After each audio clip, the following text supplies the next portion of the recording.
You kind of need to understand the environment, but you need to understand how the people are operating in that environment. So as a leader, that's what I really kind of encourage my team to do, because there's no point in kind of designing processes and changing systems and working on development programs unless you actually understand what's going to be meaningful for people, but at the same time relevant for the organization. Welcome back to the Ways of Working podcast, your weekly dose of practical tips for senior leaders who are looking for a performance edge without burning themselves or their teams out.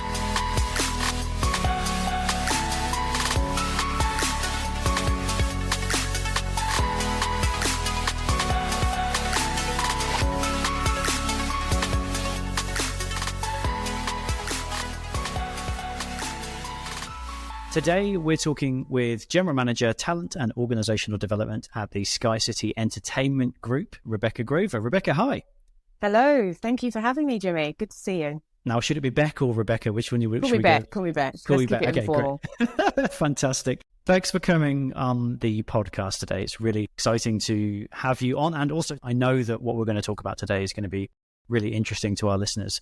I want to get straight into it. And your career has been a mixture of different environments. So as you mentioned, you've worked in a startup, you've worked in outsourcing, you've worked in small to medium-sized businesses, large corporate organizations, and you've been a consultant.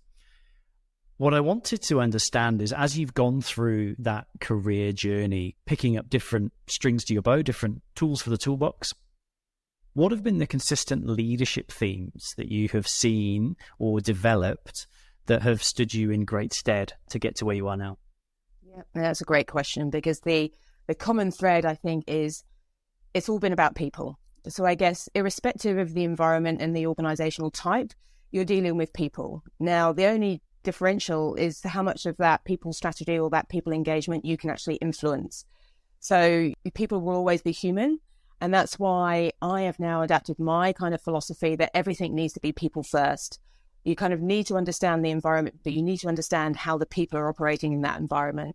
So as a leader, that's what I really kind of encourage my team to do, because there's no point in kind of designing processes and changing systems and working on development programs unless you actually understand what's going to be meaningful for people, but at the same time relevant for the organization.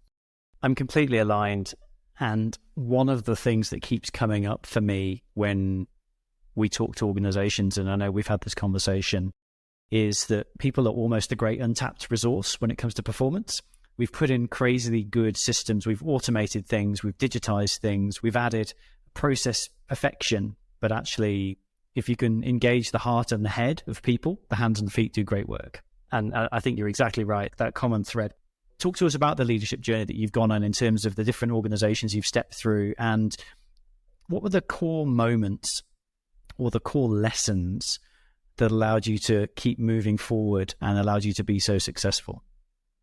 Yeah, it's been an interesting leadership journey because, I still love to be a practitioner through and through. I care about making sure things are appropriate and that they land. So my own journey has been quite a challenging one, is how do I detach from the practitioner to actually one that steps back and actually then leads other practitioners. So I do find it a very interesting journey, especially as I started out. I never had the intent that I wanted to be a leader one day. All I wanted to do is just do good work and make an impact, irrespective of what level I'm at and, how big a team I'm working within. I just wanted to be one that makes a change, makes a difference. And so my leadership journey has really kind of stemmed from that. And I felt that the organizations and the decisions I've made in my journey has been around whether or not organizations would allow me to actually continue with my passion and what I love to do, be close to the coalface, so to speak.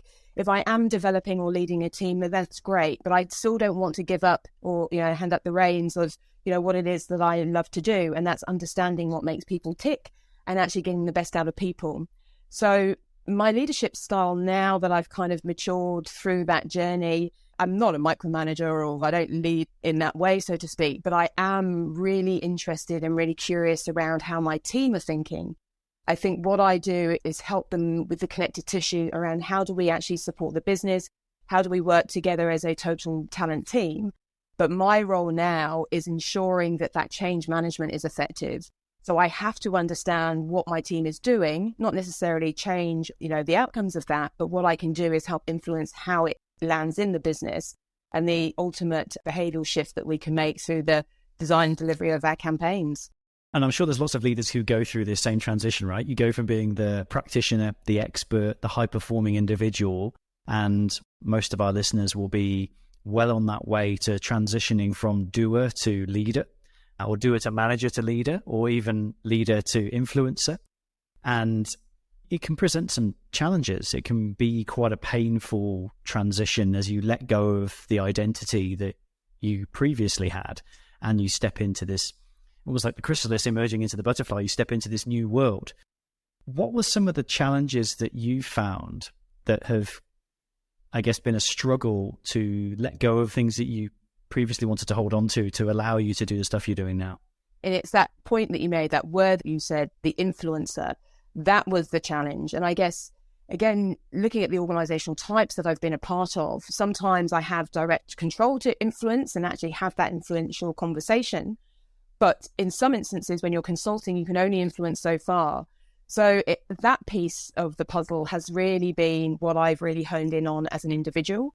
So I kind of started off, and I still am a practitioner, but I've kind of built my own capability to one that now I am a certified project manager, a change manager, because you need to understand the mechanics of how to make shifts in order to be able to influence.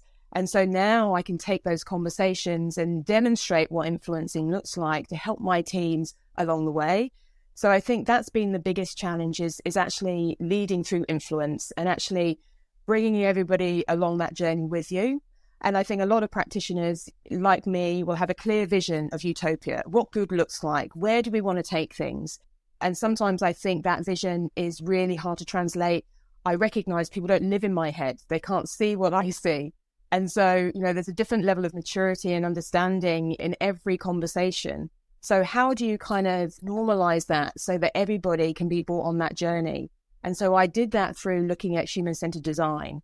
I love a good journey map. And I think that has really helped me over the last 10 or so years, painting a picture for where I want this, strategy to go or what that transformation needs to look like in a way that represents the individuals that will be going through that journey and actually tell the story. And I think that has really helped me bring people onto the same page. And now I'm really encouraging my teams to do the same, because practitioners, love them, bless them, they use a lot of jargon. And if you're talking to the layman, they don't necessarily understand what it is you're saying. But painting a picture, it doesn't necessarily have to be a pretty one. It could be just connecting the dots on what is the experience going to be like. I think it helps people understand where you're trying to head. And then I think everything that you talk about to influence the conversation can hang from that. And so that's really what I'm now trying to arm my team to do, is that get certified in project management, go on a change management course, understand agile delivery, understand human-centered design. You're a practitioner, but you're only going to be able to practice if you make things happen. And so being able to influence by understanding what the business needs to do to make it happen, I think will build your credibility. I could dig into this for days, but there's two pieces I really want to go back to. And it kind of made me think about the metaphor that we often talk about when you go from leader to influencer, is the sort of the conductor of the orchestra versus the first violinist. And suddenly you notice your first violinist is playing out of tune. Yeah. You don't go and grab the violin. You sit down with the musical score and you show them the symphony that they're going to be playing, and you work with them to get there. And I think that transition is an important point. Yeah. The other point that I wanted to dig deeper into, though, with you is you mentioned that people are at different places. People have a different level of understanding of certain change journeys or certain strategy policies, whatever it might be, and that importance to meet them where they're at in order to step them to the next stepping stone in the journey map. Can you walk us through your thinking of how we do that and how you can meet people where they're at in a really effective way as a senior leader? Yeah. And it's a really good question. And I guess even if I look back to all of the transitions I've made, moving into new organizations, I always start in the same way. And that is by doing a diagnostic, actually understanding what current state is, because I may have a vision already going into the conversation of where I want the future state to be, but I've got to understand, well, what's the starting point? Because I need to understand, how do I make that conversation relevant? To your point, what level of sophistication, maturity are they at? And in order to do that, it's actually having those conversations, meeting with everyone, every department, doing walkarounds, chatting to people informally, having more formal kind of interviews and conversations, but really gathering that current state picture to get a really true understanding of what people are experiencing on the ground. What is it that they're faced with? What are the roadblocks that might actually be barriers for us to achieve the future state?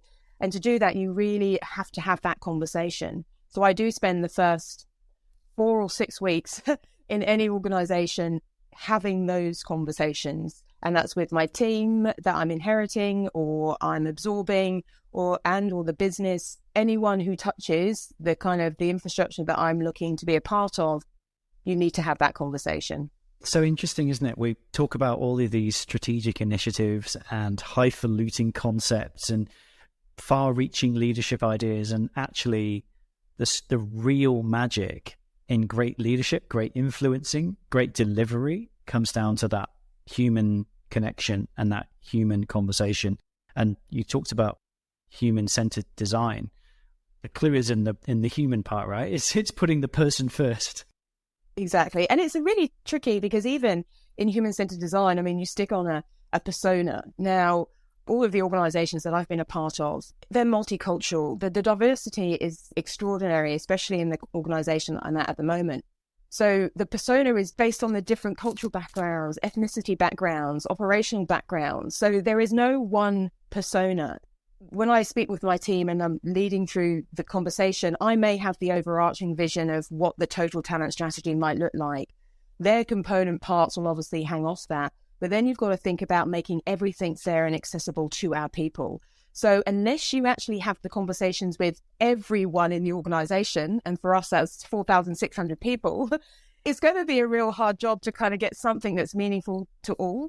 So there lies the complexity, is how do you democratize that understanding piece in a way that makes sense but doesn't hold things back. So we rely very heavily on our Inclusion Council and our employee resource groups who represent ethnicity backgrounds, cultural groups, even underprivileged, demographics. So we've got people who have connections to different communities, and it's actually leveraging their connections that will help us accelerate our strategy. So when you're having the conversation, you've got to think about the person. Is that person also going to be someone who can help you influence? Is that person going to be someone who can help you connect? Think about how you might want to utilize the relationship with that person as you kind of continue down the pathway of developing your strategy, and get those allies on board. And I think the important thing in those conversations is to make it worthwhile for the person you're speaking with. And I've been told, I've got a lot of passion and energy, and I like to have fun in everything that I do. So I do hope that people would say that they enjoy the conversation with me, because they'll come out feeling buzzy, or they'll feeling excited that there could be things happening. And I do like to give the impression that we can make a change. But at first, we need them to tell us and be really honest with us. Is that, what do you want? What will make that change? How would we create an organization culture where you can thrive? Because I don't care about other people at this particular point. I care about you as an individual. And I think that's going to be the make or break of anything that we do, is actually making sure that we're taking every single person on that journey. It's fascinating. And I guess where I'd like to take the conversation is to part of the journey that you're creating now, or that we're creating now, around supporting leaders to shift some of the conversations they're having from a more directive style to that more consultative, coaching, influencing approach. Can you walk us through why was that important to start doing at an organizational level with SkyCity across New Zealand and Australia? And what are some of the core pieces that are happening that are enabling that journey to start moving forward and start to pick up momentum?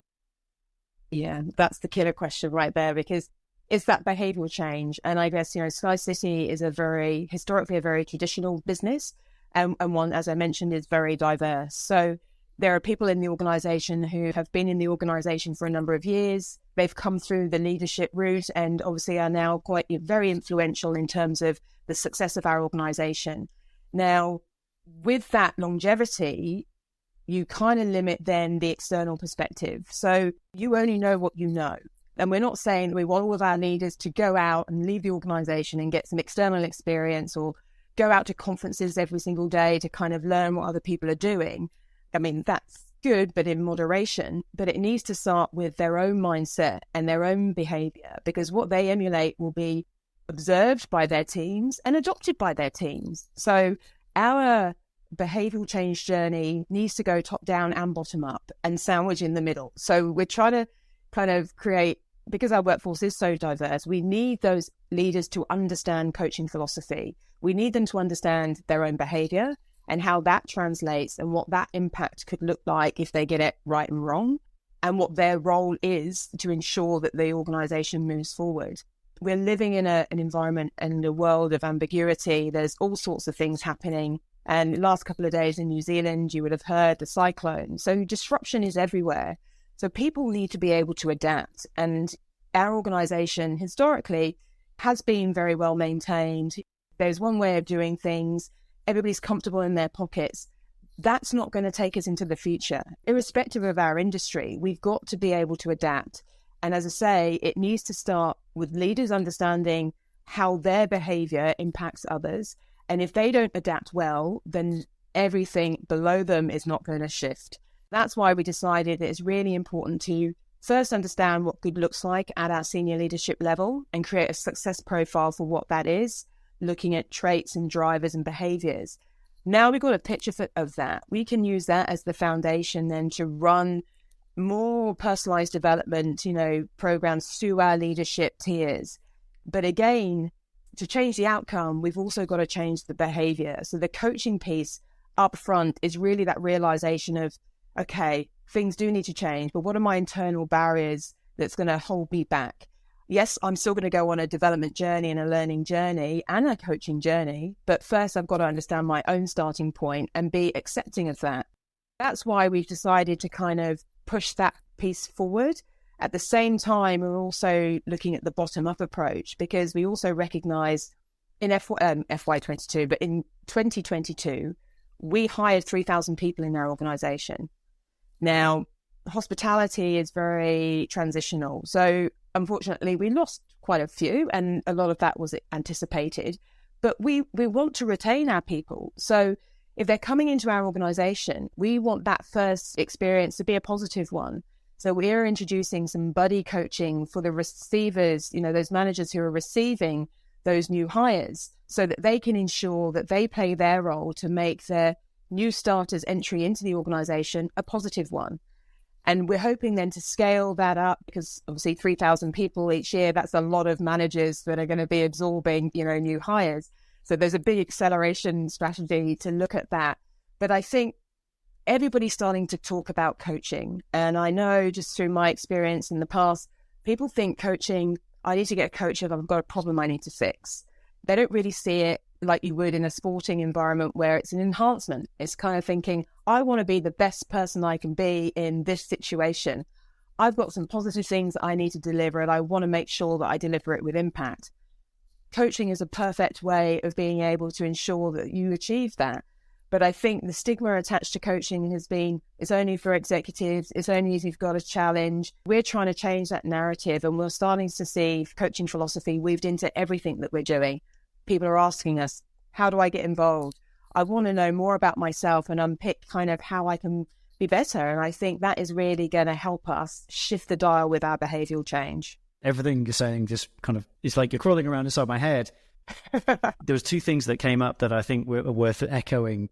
Number one is that shift in business climate from a compliance-focused, operational excellence-focused, almost business as usual, but let's make the machine better, to a real emphasis on dealing with ambiguity, volatility, resilience, adaptability. And the other piece that you mentioned that I really liked was, if you want to change the outcome, you have to change the behaviors. And if you're going to change the behaviors, you have to change the beliefs. And so moving leaders to start believing something different. And I think some of their beliefs are probably being challenged anyway by some of the circumstances they're having to work in, but actually acknowledging and talking about some of those belief changes and the impacts of their behaviors on the beliefs of others, and therefore the outcomes they're creating, is a great way to start that coaching journey. Can you tell us a little bit about, it's not so much what have you done, but if I'm a leader in an organization now and I want to start that journey towards creating a coaching culture in my organization because I see the benefit of taking a little bit of the mental strain off leaders from having to have all the answers and having to do all the work, and maybe this untapped opportunity in their team of massive potential and talent that they haven't maybe seen because they're not having the right conversations.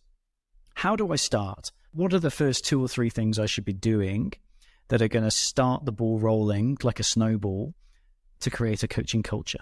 I guess, there are a few things that, depending on your maturity level, the starting point, but I think for us, if I take this recent example, is actually understanding what's the future of our organization? What do we need to consider from a competitive standpoint, from a regulatory standpoint? Where do we see our organization in the future? And then it's actually understanding, where is our organization now? What I would suggest is that once, you partner with the business to understand what that future state kind of operational strategy is, and then you actually have the conversation with people and teams to understand, well, what's the current state? What are some of the barriers that we're going to have to circumvent and navigate in order to achieve that?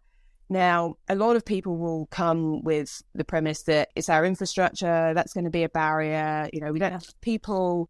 So they'll look at some of the kind of the more obvious things. But I think through those types of conversations, you'll also get an understanding of the individual's mindset, whether or not they're bought into that journey, whether or not they will be a resistor to that journey, whether or not they've got some negative comments around where we're headed. Because I think if they are in leadership roles in our business and they haven't got, as you say, the belief or the mindset to achieve, then you know that there's an opportunity to look at some coaching.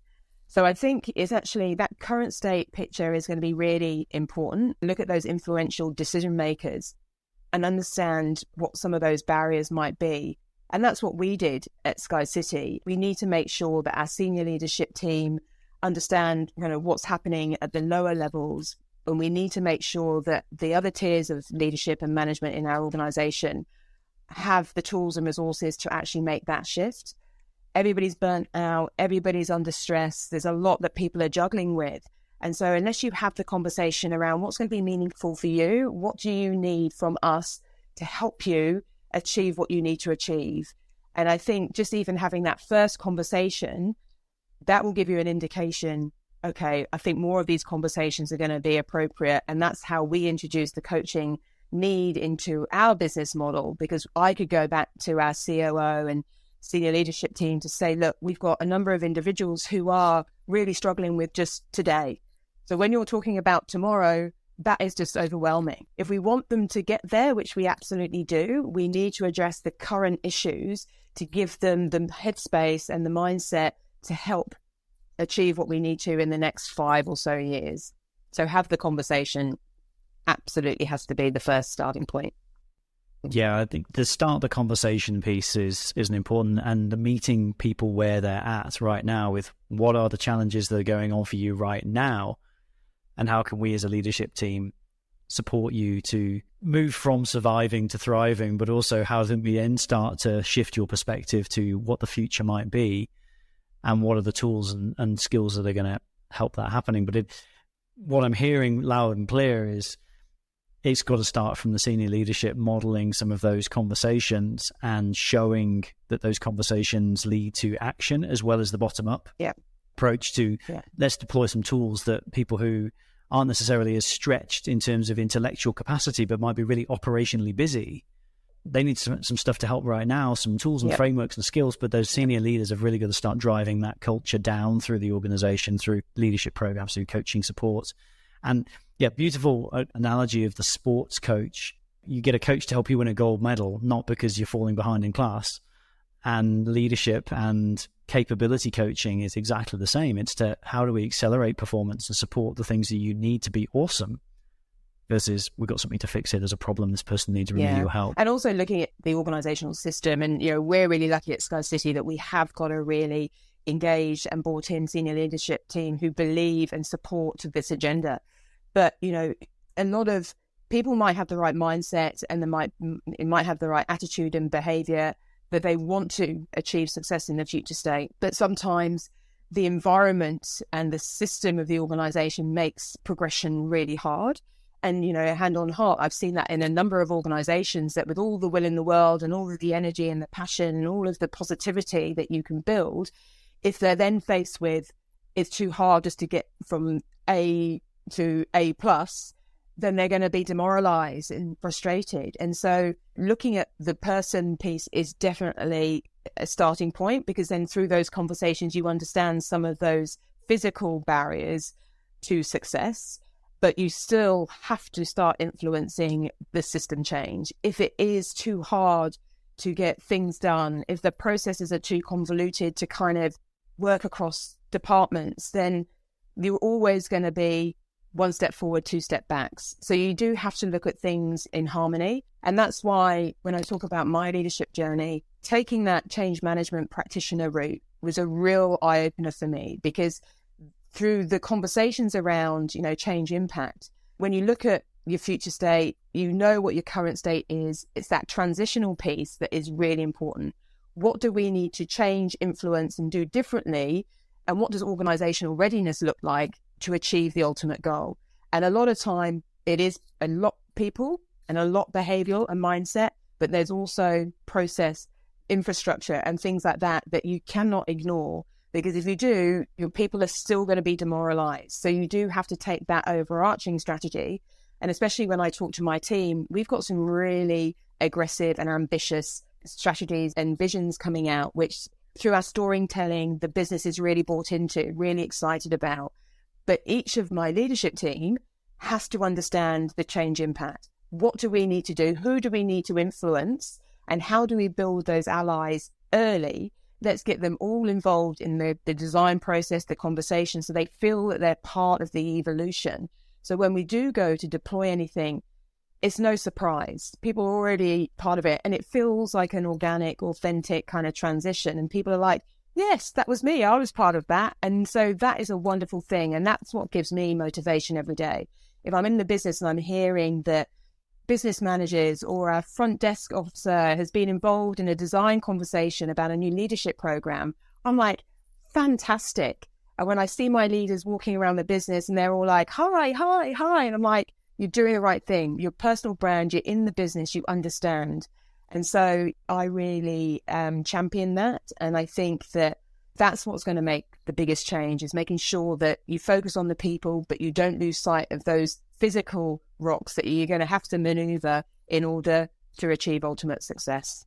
And part of that removal of the rocks is it's much easier if you chip away at it Correct. Piece by piece versus trying to lift the whole rock in one go. And your change journey is more of an erosion journey than an avalanche. Yes. It can make a big difference to the way. And so, I think you're exactly right. Holding leaders accountable to get out into the business and talk to people and share the things that are going on and understand some of the barriers that might be happening for their people around that.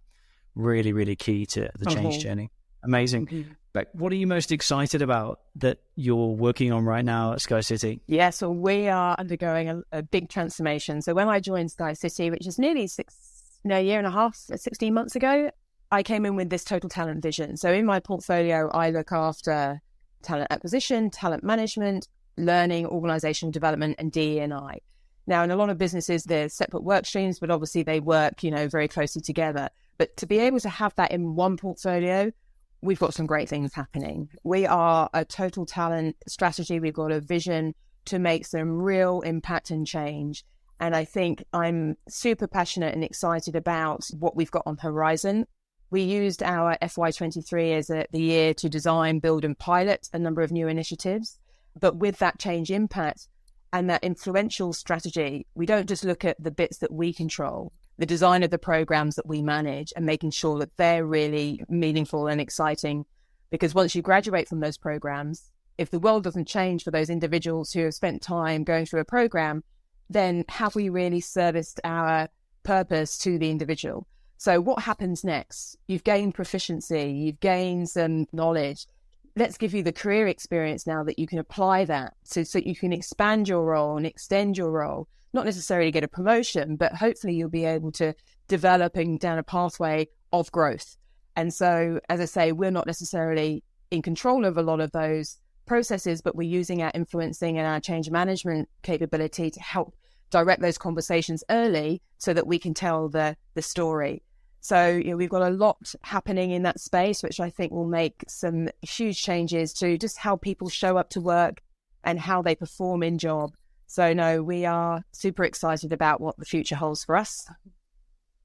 And it sounds genuinely thrilling. And I know that there's a lot of very exciting work happening in that space. I always kind of liken it to the computer game. There's also like Zelda, where you want your employees to be going around this giant map, which is the work environment that they operate in, picking up supplies, picking up experiences, picking up skills and tools and things that they're going to need later.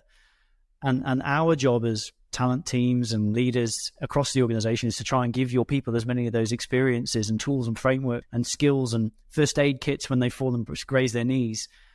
So when they get to that senior level, when they reach the place where you are, they're really well prepared, really broad people who are filled with experiences and knowledge and real humanity for the people around them because they've gone through it themselves. Yeah, and that's a really important thing. And I guess that's also the catalyst to my leadership journey. It wasn't until I saw things at an enterprise level and understand how it all connects and actually getting empathy for other parts of the business that I really truly understood how my part of the puzzle makes an impact.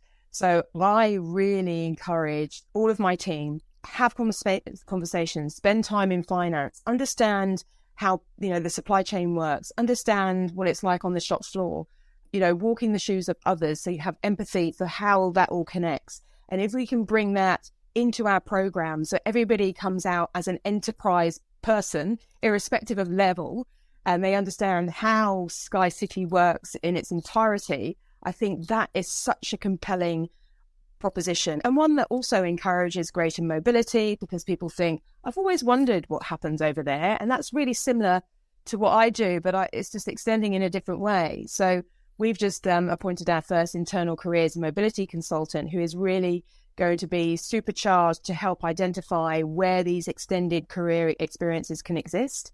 And for those individuals that come through some development programs and are signaling that they want to understand where their career could go, this individual can actually do that in a proactive way. It might be shadowing, it might be a stretch assignment or a gig, or it might be redeployment.